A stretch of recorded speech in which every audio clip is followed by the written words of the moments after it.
Morning മക്കളെ, നമ്മൾ discuss ചെയ്യാൻ പോകുന്നത് വർക്ക് ആൻഡ് എനർജി, പ്രവൃത്തിയും ഊർജവും നാളത്തെ എക്സാമിന് വേണ്ടിയുള്ള കംപ്ലീറ്റ് പോർഷൻ ആണ്. സോ ഇതിൽ നിന്നും ഇത് മാത്രം നിങ്ങൾ പഠിച്ചാൽ മതിയാകും, വർക്കിനെ കുറിച്ചും എനർജിയെ കുറിച്ചും. ഞാൻ ഒരു കാര്യം കൂടെ ഓർമ്മിക്കുകയാണ്, നാളെ ഈ സമയമാകുമ്പോൾ ഒരു പ്രത്യേകതയുണ്ട്. നാളെ ഈ സമയമാകുമ്പോൾ നമ്മൾ അറിഞ്ഞിട്ടുണ്ടാകും. ഇപ്പൊ നമുക്കൊരു ആകാംക്ഷയില്ലേ, നാളെ ഇപ്പോൾ ഫിസിക്സും കെമിസ്ട്രിയും ഒരുമിച്ച് എക്സാം എന്താവും അവസ്ഥ എന്നൊക്കെ ആലോചിച്ചിട്ടുള്ള ഒരു ക്യൂരിയോസിറ്റി ഉണ്ടല്ലോ. നാളെ ഈ സമയമാകുമ്പോൾ അതിനൊരു തീരുമാനമായിട്ടുണ്ടാകും അല്ലെ. എന്തായാലും നിങ്ങൾക്ക് എക്സാം ഈസി ആയിരിക്കും, കാരണം നിങ്ങൾക്ക് അതിനുള്ളൊരു മൈൻഡ് ഉണ്ട്. അതുകൊണ്ടാണല്ലോ ഈ സമയത്തും ഫോണൊക്കെ പിടിച്ച് വീഡിയോ ഒക്കെ കണ്ടുകൊണ്ടിരിക്കുന്നത് അല്ലെ. അപ്പോൾ നമുക്ക് ഡിസ്കസ് ചെയ്യാം വർക്ക് ആൻഡ് എനർജി, പ്രവൃത്തിയും ഊർജവും. അതില് വർക്കിന്റെ ഇക്വേഷനും എനർജിന്റെ ഇക്വേഷനും സെപ്പറേറ്റ് നിങ്ങൾ പഠിച്ചിട്ട് വെക്കണം. പ്രവൃത്തിക്ക് രണ്ട് ഇമ്പോർട്ടന്റ് ആൾക്കാരാണുള്ളത്.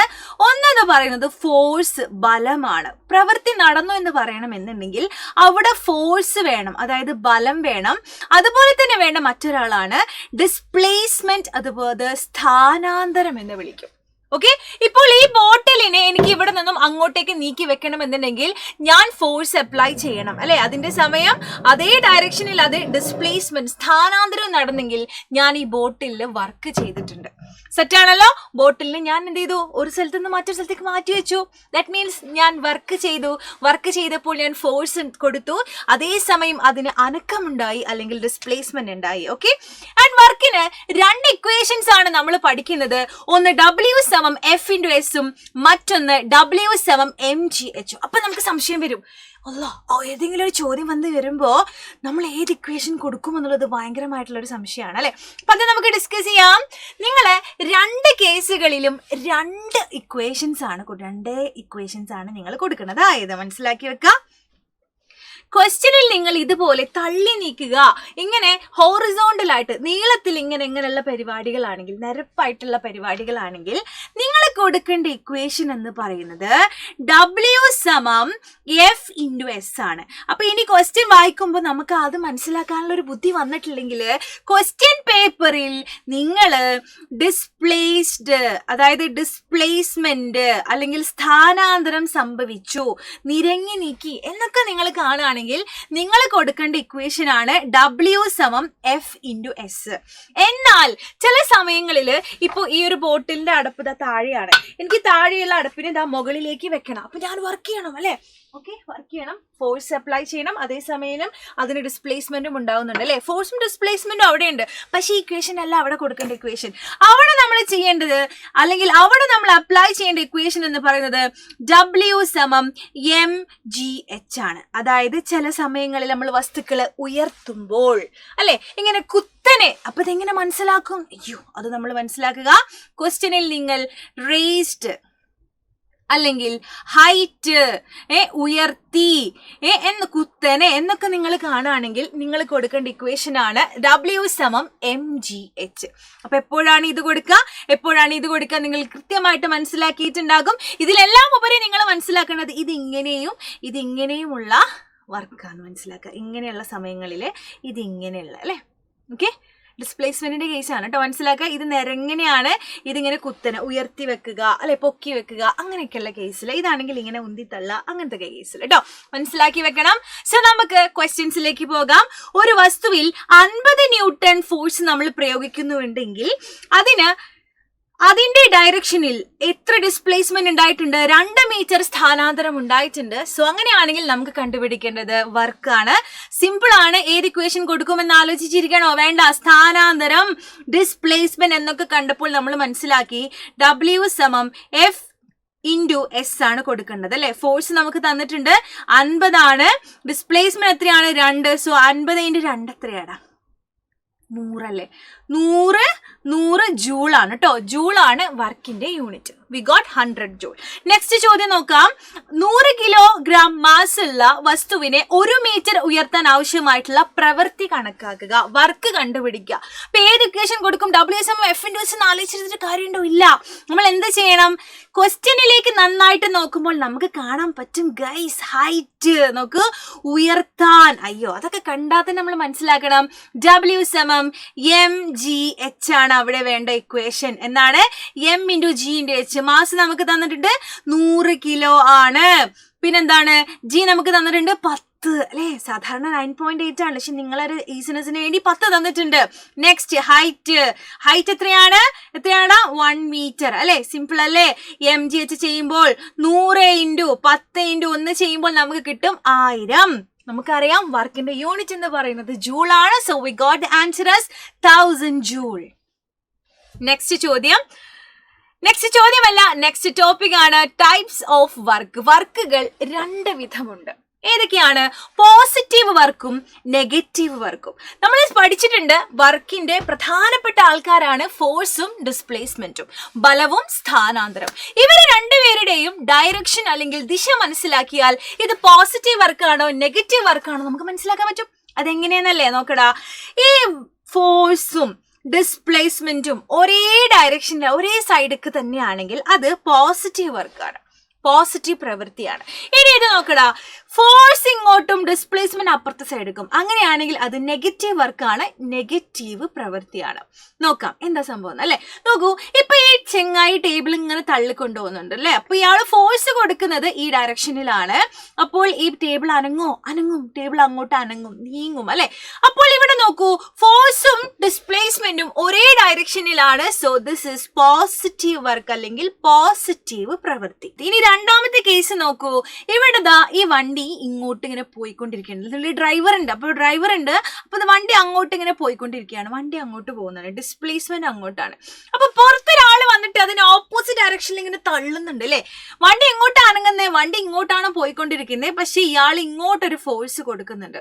നോക്കൂ, ഇവിടെ ഇയാൾ കൊടുക്കുന്ന ഫോഴ്സും ആ വണ്ടിക്ക് ഉണ്ടാകുന്ന ഡിസ്പ്ലേസ്മെന്റും ഓപ്പോസിറ്റ് അല്ലേ? ആണ്. So this is the case of negative work അല്ലെങ്കിൽ നെഗറ്റീവ് പ്രവൃത്തി. നിങ്ങളോട് ഒരു എക്സാമ്പിൾ തന്നിട്ട് അത് പോസിറ്റീവ് വർക്കാണോ നെഗറ്റീവ് വർക്കാണോ എന്ന് തിരിച്ചറിയാൻ എപ്പോഴും ചോദിക്കാറുണ്ട് കേട്ടോ. അപ്പൊ നോക്കൂ, ഒരു എക്സാമ്പിൾ ഇവിടെ കൊടുത്തിട്ടുണ്ട്. ഒരു തേങ്ങ താഴേക്ക് വീഴുമ്പോൾ, ഈ ചാപ്റ്ററിലെ മെയിൻ ആളാണ് തേങ്ങ. തെങ്ങിൽ നിന്നും താഴേക്ക് വീഴുമ്പോൾ ഭൂഗുരുത്വാകർഷണ ബലം ചെയ്ത പ്രവൃത്തി. എന്റെ മോനെ നോക്കടാ, തെങ്ങിൽ നിന്നും തേങ്ങ താഴേക്ക് വീഴുന്നു. അതായത് ഡിസ്പ്ലേസ്മെന്റ് എന്ന് പറയുന്നത് അല്ലെ, സ്ഥാനാന്തരം എന്ന് പറയുന്നത് താഴേക്കാണ്. അതിൽ നിങ്ങൾക്ക് സംശയമില്ലല്ലോ? ഇല്ല. ഇനി ചോദിച്ചിരിക്കുന്ന ഫോഴ്സിനെ നോക്കാം. ഭൂഗുരുത്വാകർഷണ ബലം അതെപ്പോഴും എങ്ങോട്ടാണ്?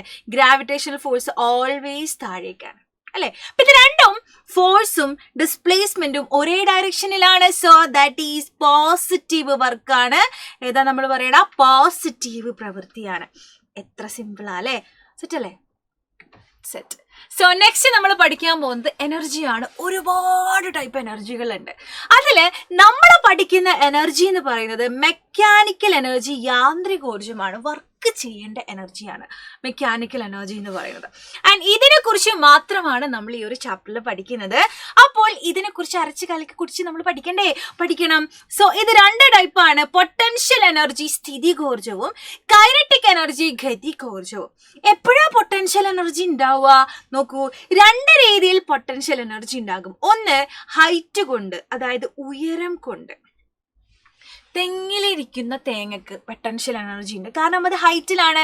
വലിയൊരു ബിൽഡിങ്ങിന്റെ മുകളിൽ ആരെങ്കിലും പോയി നിൽക്കുകയാണെങ്കിൽ അയാൾക്ക് എന്തുണ്ട്? പൊട്ടൻഷ്യൽ എനർജി ഉണ്ട്, ഭയങ്കര പൊട്ടൻഷ്യൽ എനർജി ഉണ്ട്, കാരണം അയാൾക്ക് ഹൈറ്റ് ഉണ്ട്.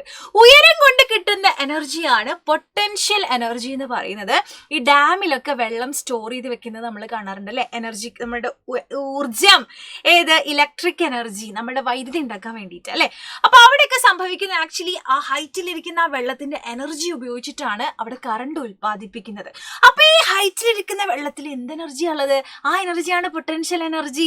ആരെങ്കിലും ഹൈറ്റിലാണെങ്കിൽ അയാൾക്ക് ഉണ്ടാകുന്ന എനർജിയാണ് പൊട്ടൻഷ്യൽ എനർജി അല്ലെങ്കിൽ സ്ഥിതികോർജം എന്ന് വിളിക്കുന്നത് കേട്ടോ. മറ്റൊരു രീതിയിലും ഉണ്ടാകും, കോൺഫിഗറേഷൻ എന്ന് പറയും. അതിനെക്കുറിച്ച് കൂടുതൽ നമുക്ക് ഈ ചാപ്റ്ററിൽ പഠിക്കാനില്ല, എന്നാലും മനസ്സിലാക്കി വെക്കാം. ഇപ്പൊ നമ്മൾ ഈ പ്ലാസ്റ്റിക് നമ്മളെ റബ്ബറൊക്കെ നമ്മളിങ്ങനെ വലിച്ചു നീട്ടിയിട്ട് അങ്ങോട്ട് വിടും. ഒരാളെ മേത്തേക്ക് വിടുമ്പോൾ ഭയങ്കര വേദന ആയിരിക്കും. എവിടെ നിന്നാണ് ആ റബ്ബറിന് അത്രയും വേദന ഉണ്ടാക്കാൻ പറ്റിയത്? അതായത് നമ്മളിങ്ങനെ വലിച്ചു നീട്ടിയില്ലേ, അപ്പൊ അതിലൊരു എനർജി ഉണ്ട്. ആ എനർജിയാണ് പൊട്ടൻഷ്യൽ എനർജി. ഇതുപോലെ നമ്മൾ എലാസ്റ്റിക്കിലും ചെയ്യാറുണ്ട്. എലാസ്റ്റിക്കിൽ ഇങ്ങനെ വലിച്ചു നീട്ടുമ്പോഴൊക്കെ അതിലുണ്ടാകുന്ന ഒരു എനർജിയാണ് പൊട്ടൻഷ്യൽ എനർജി അല്ലെങ്കിൽ സ്ഥിതികോർജം എന്ന് പറയുന്നത് കേട്ടോ. ഇനി നമ്മുടെ സ്പ്രിങ്ങിന്റെ കേസിലുണ്ട്. സ്പ്രിങ് ഇങ്ങനെ വലിച്ചു നീട്ടി ഒരാളെ മേത്തേക്ക് കിട്ടിട്ട് കഴിഞ്ഞാൽ വിവരം അങ്ങോട്ട് അറിയും അല്ലേ. ആ വലിച്ചു നീട്ടുന്ന സമയത്ത് ഇങ്ങനെ നിൽക്കുന്ന സമയത്ത് അതിന് ഭയങ്കരമായിട്ടുള്ള പൊട്ടൻഷ്യൽ എനർജിയാണ്. അതുപോലെ നമ്മൾ സ്ട്രെച്ച് ചെയ്യുന്ന സമയത്തും അത് തന്നെയാണ് കേട്ടോ. സ്ട്രെച്ച് ചെയ്ത് കഴിഞ്ഞിട്ട് നമ്മളിങ്ങോട്ട് ആരെങ്കിലും മേത്തേക്ക് കിട്ടുന്ന നല്ല വേദനയാണ്. നിങ്ങൾ ശ്രദ്ധിച്ചിട്ടുണ്ടാവും. കാരണം ആ സമയത്ത് അതിൽ സ്റ്റോർ ചെയ്തിരിക്കുന്ന എനർജിയാണ് പൊട്ടൻഷ്യൽ എനർജി അല്ലെങ്കിൽ സ്ഥിതികോർജം എന്ന് വിളിക്കുന്നത് കേട്ടോ. ഓക്കെ, അപ്പൊ രണ്ട് രീതിയിൽ ഉണ്ടാകും. ഒന്ന് കോൺഫിഗറേഷൻ കൊണ്ടും ഒന്ന് ഹൈറ്റ് കൊണ്ടും. നമ്മളിവിടെ പഠിക്കുന്നത് ഇതാണ് മെയിൻ. ഭാഗ്യമുണ്ട് നിങ്ങൾക്ക്. ഇതിനെ കുറിച്ചൊക്കെ നമ്മൾ +1 പഠിക്കുക കേട്ടോ. ഓക്കെ, അപ്പൊ ഇത് കണ്ടുപിടിക്കാൻ ഒരു ഇക്വേഷൻ ഉണ്ട്. പക്ഷെ അത് വളരെ സിമ്പിൾ ആണ്. കാരണം ഓൾറെഡി നിങ്ങൾ പഠിച്ചൊരു ഇക്വേഷൻ ആണ്. EP എന്ന് കൊടുക്കാം അല്ലെ, പൊട്ടൻഷ്യൽ എനർജി എന്നാട്ടോ. സ്ഥിതികോർജം mgh. നേരത്തെ ഇക്വേഷൻ ഓൾറെഡി നമ്മൾ പഠിച്ചിട്ടുണ്ടല്ലേ. അപ്പൊ അവിടെയും ഇവിടെയും എന്താണ് mgh. Next kinetic energy. എപ്പോഴാ കൈനറ്റിക് എനർജി ഉണ്ടാവുക? ഒരാൾ മൂവ് ചെയ്യുമ്പോൾ, നമ്മുടെ അതൊക്കെ ഇങ്ങനെ പറന്നിങ്ങനെ പോവാണ് അല്ലെ. മൂവ് ചെയ്യുമ്പോൾ, ഒരാൾ ചലിച്ചു കൊണ്ടിരിക്കുമ്പോൾ അയാൾക്ക് ഉണ്ടാകുന്ന എനർജിയാണ് കൈനറ്റിക് എനർജി അല്ലെങ്കിൽ ഗതികോർജം എന്ന് പറയുന്നത് കേട്ടോ. ഇത് കണ്ടുപിടിക്കാൻ ഒരു ഇക്വേഷൻ ഉണ്ടടാ. EK എന്നാണ് അതിന്റെ പേര്. EK സമം ½ mv². m എന്ന് പറഞ്ഞാൽ മാസ്, v പറഞ്ഞാൽ അതിന്റെ വെലോസിറ്റി. അയാൾ ചലിച്ചുകൊണ്ടിരിക്കല്ലേ, അപ്പൊ അയാൾക്ക് വെലോസിറ്റി ഉണ്ടാവും. അത്രേ ഉള്ളൂ കേട്ടോ. സെറ്റ് ആണല്ലോ. സോ ഇത് വെച്ചിട്ട് നമുക്ക് ക്വസ്റ്റ്യനും കൂടെ ചെയ്ത് നോക്കാം. 50 കിലോ മാസുള്ള ഒരു വസ്തു തറനിരപ്പിൽ നിന്ന് 8 മീറ്റർ നമ്മൾ ഉയർത്തുന്നു. Okay, calculate the potential energy when the body is the height of 8 metre. 8 metre ആകുമ്പോഴുള്ള അതിന്റെ പൊട്ടൻഷ്യൽ എനർജി ആണ് കണ്ടുപിടിക്കേണ്ടത്. EP സമം എന്താണ്? mgh ആണ്. m എത്രയാണ്?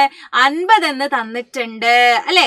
പിന്നെ G പറഞ്ഞാൽ ക്വസ്റ്റ്യൻ തന്നെ തന്നിട്ടുണ്ട്, 10 എടുത്തോളൂ. പിന്നെ എന്തിനാ നമുക്ക് ടെൻഷൻ?